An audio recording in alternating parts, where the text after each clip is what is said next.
어버이 주일이 되면 저는 어제 어머니라고 하는 시 한 편을 읽었는데, 그 시가 어떤 시냐 하면 서울여자대학교 사랑의 엽서 공모전에 대상을 받은 그런 글이었습니다. 그 내용을 가만히 보면 그런 내용입니다. 나에게 티끌 하나 주지 않은 거린들이 내게 손을 내밀 때면 불쌍하다고 생각했습니다. 그러나 나에게 전부를 준 어머니가 불쌍하다고 생각해 본 적은 없습니다. 나한테 밥 한 그릇 사준 친구들과 선배들은 고맙습니다, 답례하고 싶어서 불러냈습니다. 그러나 날 위해 밥을 짓고 밤늦게까지 기다리는 어머니께 감사하다고 생각한 적은 없습니다. 제대로 존재하지도 않는 드라마 속 배우들의 가정사에 그들을 대신해 눈물을 흘렸습니다. 그러나 일상에 지치고 힘든 어머니를 위해 진심으로 눈물을 흘려본 적이 없습니다. 골방에 누워 아파하던 어머니 걱정을 제대로 한 번도 해본 적이 없습니다. 친구와 애인에게는 사소한 잘못 하나에도 미안하다고 사과하고 용서를 구했습니다. 그러나 어머니에게는 잘못을 셀 수도 없이 많아도 용서를 구하지 않았습니다. 죄송합니다. 이 세상 떠난 후 이제야 알게 돼서 죄송합니다. 아직도 너무도 많은 것을 알지 못해서 죄송합니다. 라고 하는 이 글이 서울여자대학교 사랑의 엽서 공모전에서 대상을 받았다, 그런 글이 있습니다. 그래서 이거를 읽으면서 맞다. 우리는 어머니가 하루하루 힘들어 할 때도 그 앞에서 비전을 말합니다.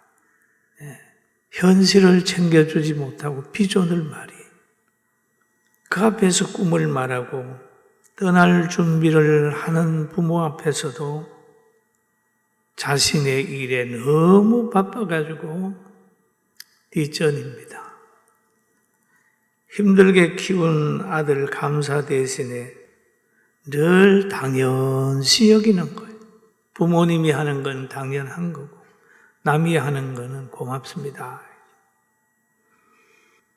남에게는 작은 도움을 고맙다고 했는데 생애를 드린 어머니에게는 부모님에게는 참 고맙다고 말하는 대신에 한마디의 책망과 조금의 실수가 있으면 그것을 마음에 기억했다가 투정하는 그런 모습이 자녀들의 모습 속에 꽉 배어 있습니다. 그래서 오늘 우리 어버이날을 맞이해서 왜 효도해야 되는가라는 걸 기억하면서 여러분, 부모가 되면 될수록, 나이가 들면 들수록 잊혀지는 것이 아니라 부모님은 가슴 속에 계속해서 살아난다는 것을 기억하면서 오늘 어버이날 정말 하나님이 기뻐하는 예배를 드리면서 부모님께 효도하는 놀라운 축복이 있기를 주의 이름으로 축원합니다. 어린이날을 정하고 어린이 주일로 정하는 것은 어린이들을 소중하게 알아라는 거죠. 자녀는 하나님이 주신 선물이고 하나님이 주신 기업이고 자녀를 주의 교양과 훈계로 양육해야 된다라고 하는 말씀을 우리에게 하나님이 하시는 거지요. 또 어버이 주일이 정해진 것은 어버이가 소중하니까 너 부모에게 잘해야 된다. 효자의 가정에는 효자가 태어나고 불효의 가정에는 불효가 길러지는 거죠. 그런데 우리가 무슨 일을 하려고 하면 왜라고 하는 말을 합니다. 질문을 합니다. 왜 공부해야 되는가? 왜 운동해야 되는가? 왜 사랑해야 되는가? 왜 예배드려야 되는가? 왜 부모님께 효도해야 되는가? 라는 질문을 하죠. 왜라는 거. 어떤 학생이 학교 다니면서도 왜 공부하는지를 모르는 거예요. 공부 안 해도 잘 사는 아이들도 있는데 공부 안 한 사람도 뭐 회장도 되고 뭐도 되는데 내가 왜 이렇게 열심히 공부를 해야 되느냐. 공부해야 될 이유를 모르고 학교 다니는 아이들이 있습니다. 근데 그런 자녀 아들 가운데 저하고 대화를 합니다. 우리 학생들 중에 목사님 공부해야 될 이유를 모르겠어요. 그러나 공부해라. 이유를 알 때는 늦었다. 보면 공부를 제대로 안 하면 항상 좋은 직장에서 밀려난단 말이에요. 그러니까 참 내가 공부 열심히 안 했더니 좋은 직장에 갈 수 없군요. 후회한단 말이에요. 그런 것처럼 우리가 왜 효도해야 되느냐.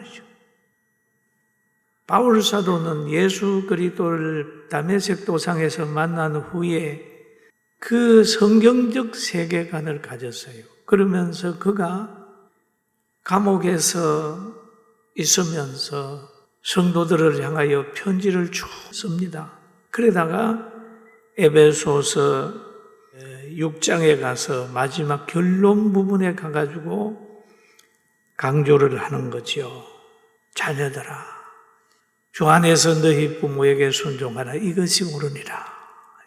그러면 여기에서 내 자녀가 해야 될 일을 얘기를 하는 거예요.